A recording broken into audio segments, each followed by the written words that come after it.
James Joyce was born in this house in Brighton Square, Dublin, on February 2nd, 1882. Brighton Square, actually a triangle, is in the suburb of Rathgar to the south of the city. At that time it was a fashionable place to live. James was the first child of what was to be a family of 10 children. Family life in the early years was comfortable. The father owned some other property and had a secure job in the office of collector of taxes. They had servants. John Joyce came from Cork. He had a quick wit and was generally reckoned to be a good fellow and quite a character among his peers.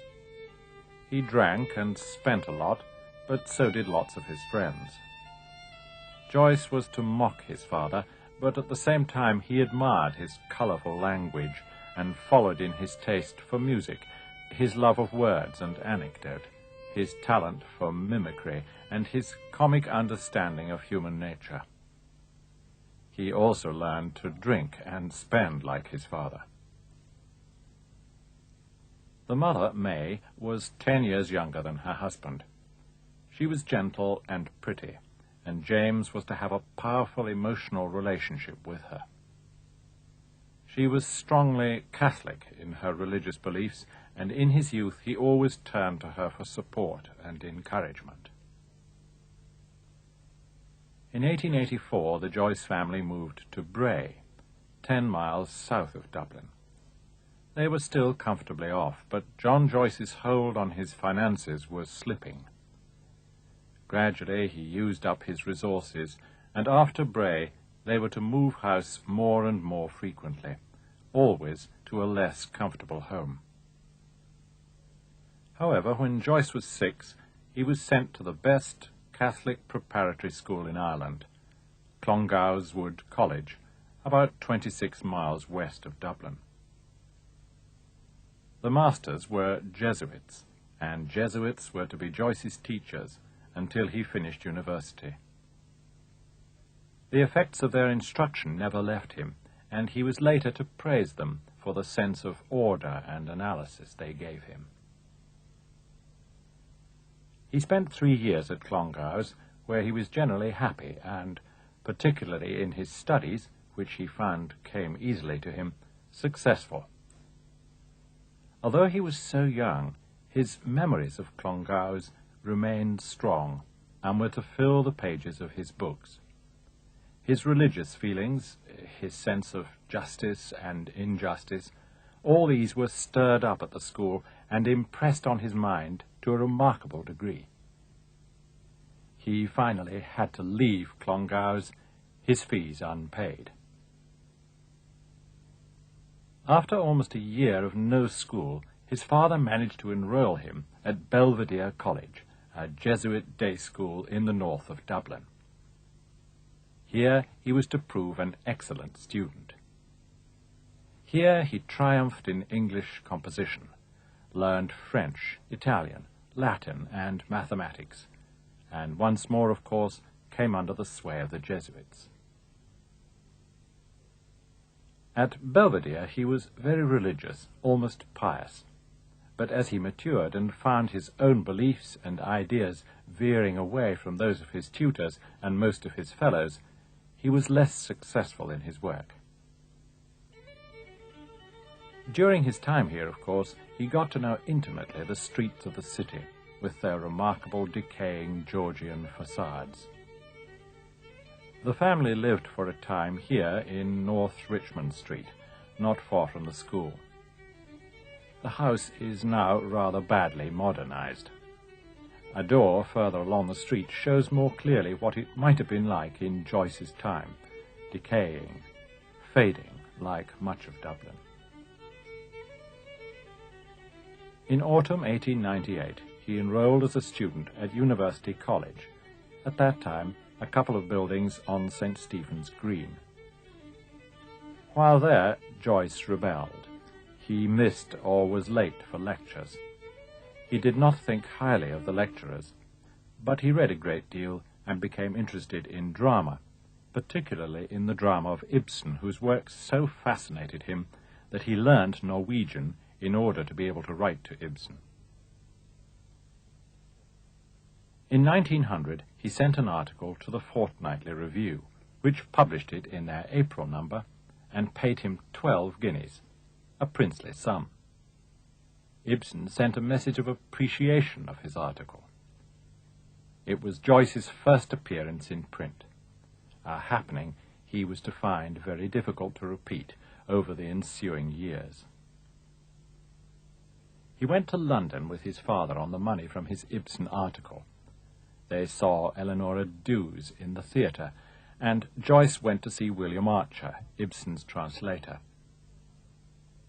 The London trip and his increasing knowledge of European literature made him feel more European than Irish, and this cut him off from his various friends at the university.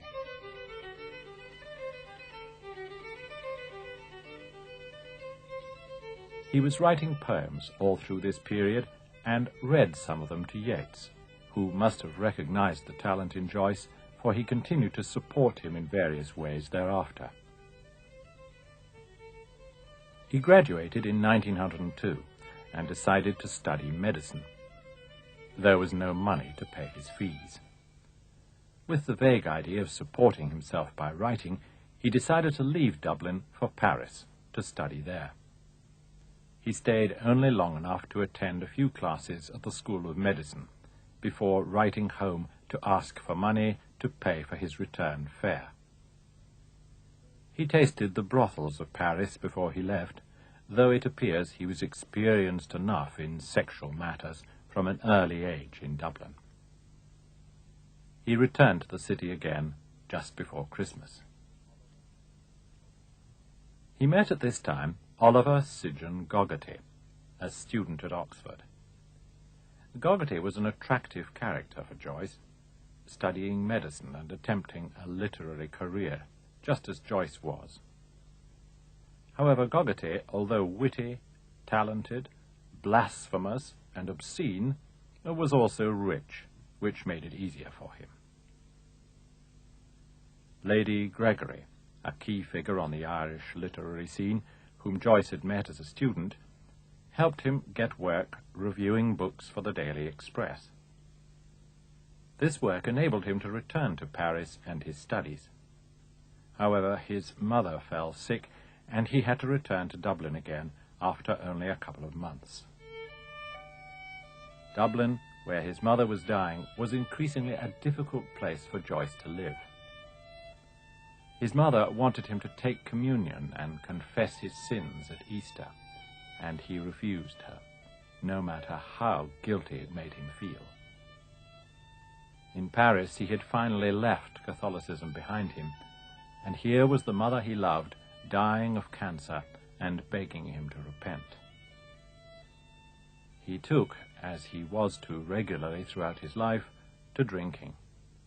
It was a Dublin custom, after all, and his friends were his drinking companions. It helped him over the death of his mother, which occurred 4 months after his return. It helped him in his struggle against the Irish literary establishment. After all, he had not much to show for himself, and suddenly the Daily Express fired him. His confidence required a boost. Dublin, to Joyce, was far more than a hometown is to most people, and even to most writers.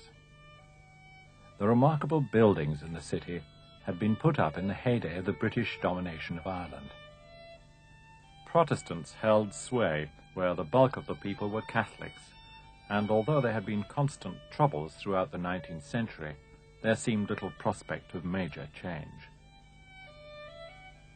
Joyce, in his walks to and from school and college, picked up in intimate detail those features that made the city so distinctive and which were to form the background to his major novels. The Customs House, with its notable dome, was built in the late 18th century and features dramatically from many viewpoints in the city. Of course, the River Liffey, which flows through the centre, here viewed downstream of the Customs House, is a focal point in Dublin. as are the numerous bridges over which Joyce and his characters continually plodded. These buildings, known as the Four Courts, were built about the same time as the Customs House and dominate the upper part of the river.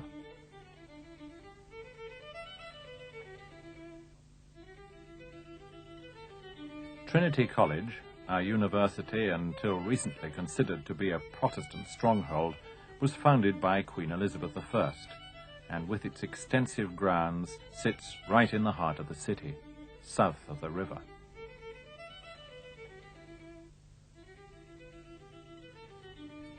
The character of the housing is equally remarkable. Built mostly in red brick, the style is the finest Georgian, terrace upon terrace, square after square. The rooms are spacious and the windows large. Nowadays, great effort and a lot of money is going into their restoration. But by the end of the 19th century, Dublin boasted the finest slums in Europe. These buildings, built to house rich people, had decayed into the picturesque hovels of the poor.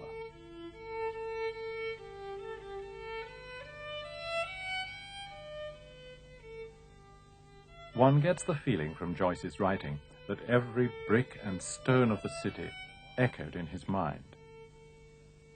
A remarkable collection of photographs from this turn-of-the-century period gives us an idea of the rougher parts of the city, which Joyce certainly knew.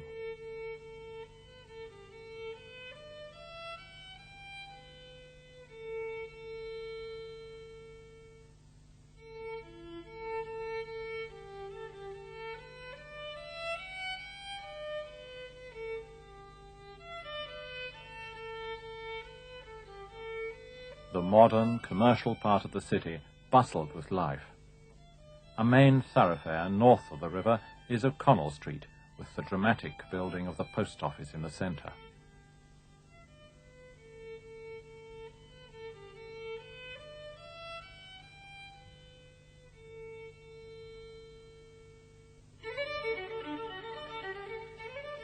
This is the Dublin with which Joyce was forever to escape from, to look back on with distaste. The place he could leave, but the people, their eccentricities, their incredible warmth and wit, their absurdities, their religion and politics, all these haunted him for the rest of his life. By 1904, when he began to write in earnest, he was only 21, but his memory was already packed full with the millions of images which had so impacted upon him from his earliest days. The faces, gestures, personalities of these people he absorbed and recorded, and was to recollect with fiendish accuracy.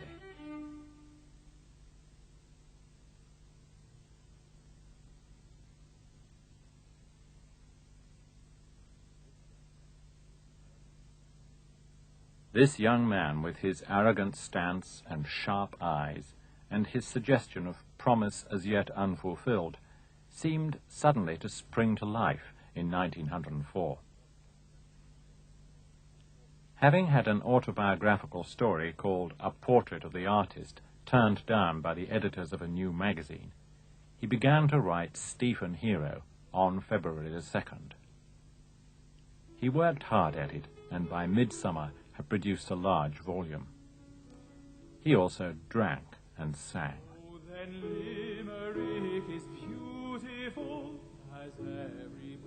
He had an excellent tenor voice, and almost won a singing competition, won a couple of years before by the famous Irish tenor John McCormack.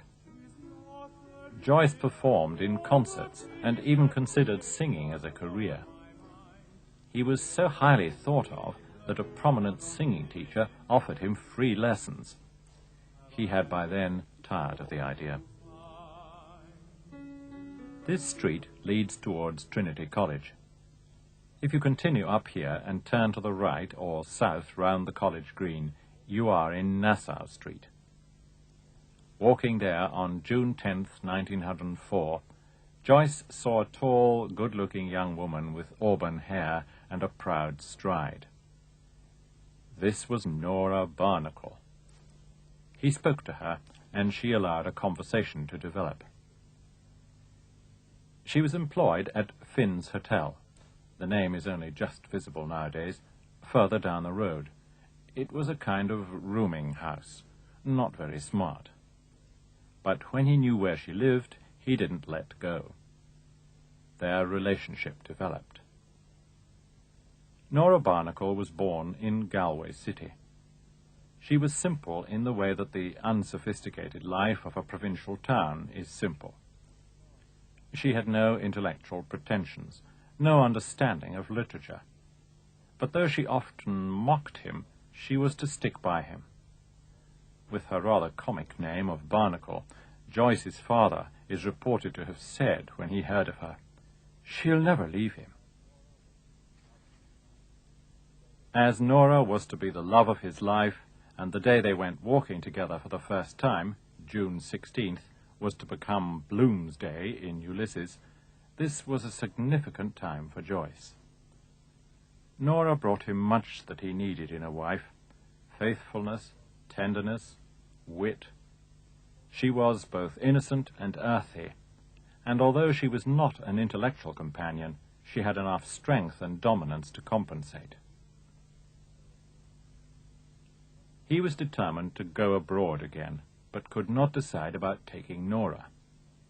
He continually moved house over the summer, and finally ended up on September 9th in the Martello Tower at Sandy Cove, today a Joyce Museum. The tower was rented by Oliver St. Gogarty. The two poets, as they saw themselves, were not destined to remain long in harmony together. A third man, called Chevenix's Trench, shared with them, and had a nightmare, imagining himself to be attacked by a panther. Gogarty fired a pistol at some pots and pans above Joyce's head to dispatch the panther. The pans all fell on the terrified Joyce, who considered it was a sign of dismissal, and in a grand gesture got dressed and left there and then. He had to walk all the way back in the dark to the city. Within a day, Nora had consented to leave with him, and they made a most unlikely journey through London and Paris again, where he had to borrow money from an old friend, to Zurich, where they arrived on October 11th. There he had been promised a job teaching English at the Berlitz School. Unfortunately, the director of the school knew nothing about him, and had no vacant place in Zurich. It was a desperate moment. Somehow, buoyed up perhaps by Nora, he managed to write there the 11th chapter of Stephen Hero, while another job was found for him in Trieste. They arrived in Trieste on October 20th, and immediately Joyce got involved with 3 drunken English sailors. They were arrested, and Joyce taken along to the police station to interpret for them. Upon arrival at the station, the police, just for good measure, put Joyce in jail too. A very unhelpful British consul finally got him out. Of course, it turned out that in Trieste there was no job for him in the Berlitz School after all. It was another calamity. He sought private pupils and borrowed money where he could. He was very good at doing that. Finally, the day was saved by a man who was setting up a new English school at Pola, about 150 miles to the south of Trieste. He agreed to take Joyce, and they went to Pola for a few months. By March of the following year, they were back in Trieste at the Berlitz School. Nora was pregnant. Joyce liked Trieste. It was a dramatic city with a busy port and fine buildings. Joyce particularly liked the Cathedral of San Giusto, and, situated up on a nearby hillside, the beautiful castle of Miramar. Of course, with his remarkable gift for languages, he was soon completely fluent in the local dialect. For 10 years, he and Nora lived in Trieste, And here he developed the desperate pattern of life which seemed to be the only one open to him, given the example of his father. He drank heavily. He was always in debt and constantly borrowing money. He tried to cope with Nora, who didn't take to life away from Ireland and was slow to learn Italian. He wrote. Giorgio was born in July 1905.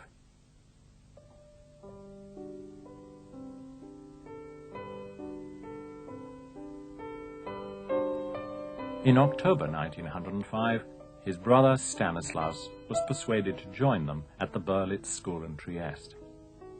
He was the only person in the family with whom Joyce was close. He was, for a good part of their stay in Trieste, largely responsible for holding the shaky ménage together, and in spite of Joyce's impossible behavior, he somehow remained loyal. Chamber Music, the first collection of poems, was published in 1907. It had been a great struggle to get it out, but it was nothing to the struggles that were to follow. Joyce returned to Dublin for 6 weeks in July 1909, taking their little boy Giorgio with him. He visited 7 Eccles Street, the house of J.F. Byrne, his friend from college days. It was to be Bloom's house in Ulysses.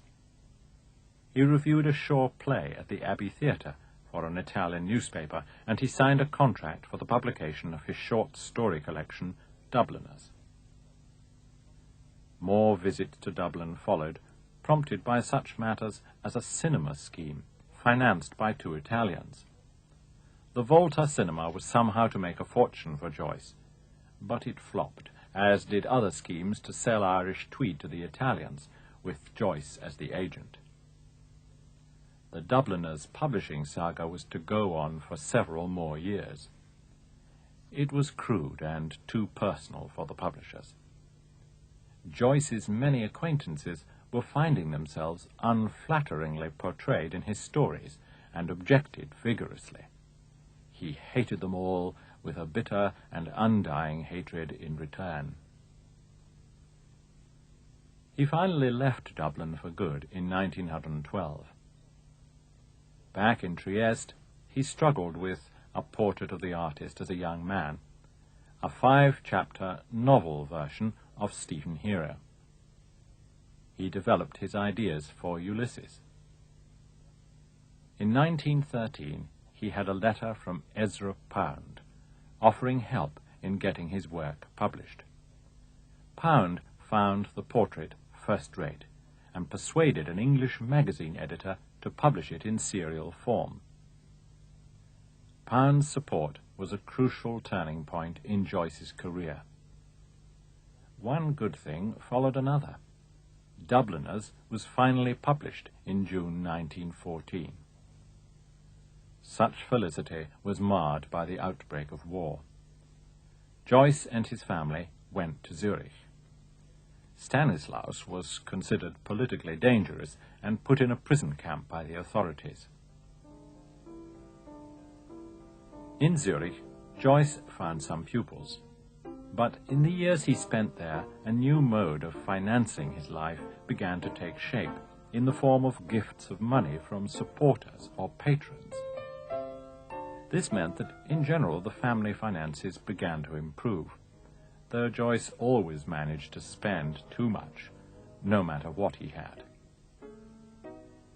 In 1915, a Miss Harriet Shaw Weaver took over the magazine which had serialized A Portrait of the Artist as a Young Man. She decided to publish the whole book herself, as others would not. She also began anonymously to support Joyce, and eventually acknowledged the help she was to continue giving him for many years to come. Joyce was immensely grateful to her, and they conducted a massive correspondence. In Zurich, as his financial straits eased, work proceeded on Ulysses. For some time in this house in Universitätsstrasse, though not for long, for, as was his habit, he moved house a lot. A further trouble beset him. He had long had poor eyesight, and occasional attacks of glaucoma and other diseases of the retina. In Zurich, these attacks increased in frequency. They gave him great pain, reduced his sight, and for the rest of his life meant a series of operations and general deterioration in his eyesight. Somehow he bore it. His life in Zurich was punctuated by the usual series of quarrels and upsets with the many friends he made. He charmed them with his wit and his songs, and even his dancing when he was drunk. Unfortunately, it was difficult to avoid offending him, and he bore grudges and took revenge with considerable gusto. Joyce planned to move to London in 1920. He stopped in Paris on the way, and stayed for 20 years. They stayed because Ezra Pound had paved the way for him, and in 1920 Paris was the lively centre of the literary world. They stayed first at a hotel in the Rue de l'Université. It was a difficult move for the family, as the children spoke no French, and at home they all continued to converse in Italian. Joyce was to be always concerned over his children, who found it increasingly difficult to live in his shadow.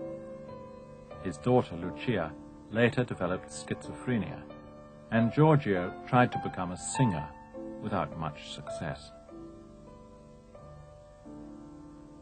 At the centre of literary life in Paris was the bookshop known as Shakespeare and Company, situated then on the Rue du Pitron and later on the Rue de l'Odéon. It was run by an American, Sylvia Beach, the daughter of a Presbyterian minister in Princeton. She took to Joyce, and he to her, and she was to be of great importance in the publishing and selling of his work. Through her, he met all the important writers of his day, from T.S. Eliot to Hemingway and Scott Fitzgerald. He was later to treat even Sylvia Beach with mistrust and complaint. Ulysses moved on apace in Paris. It had already been part published in serial form in a New York magazine called The Little Review. It eventually came to the notice of the secretary of the New York Society for the Prevention of Vice. He lodged a complaint about Ulysses in 1920. It was the beginning of the series of trials and censorship that were to beset the book over the next 20 years. These difficulties added, of course, to Joyce's fame, if they hindered the financial gains he might otherwise have made had the book been published freely. In 1922, Ulysses was published on a subscription basis by Miss Beach. Reaction to Ulysses was swift and fulsome. There were friends and critics who commended it as a work of genius, changing the face of modern literature. Others found it obscene and blasphemous and held it up to scorn. With Ulysses out in 1922, he began work the following year on his final great work, Finnegan's Wake.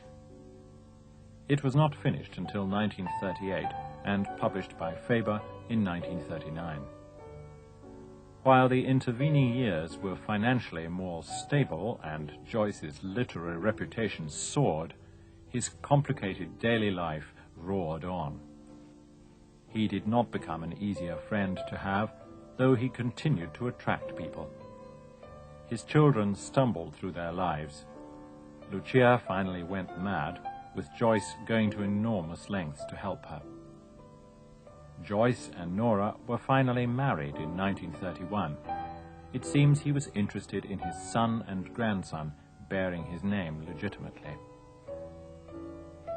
The publication of Finnegan's Wake was the end of his writing career. In the Second World War, the family took refuge in Switzerland once more, and it was in Zurich that Joyce died of a perforated ulcer on January 13th, 1941. James Joyce dramatically exiled himself from his homeland and fought to escape from his religious background and much else besides that was narrow, provincial, and Irish, as he saw it.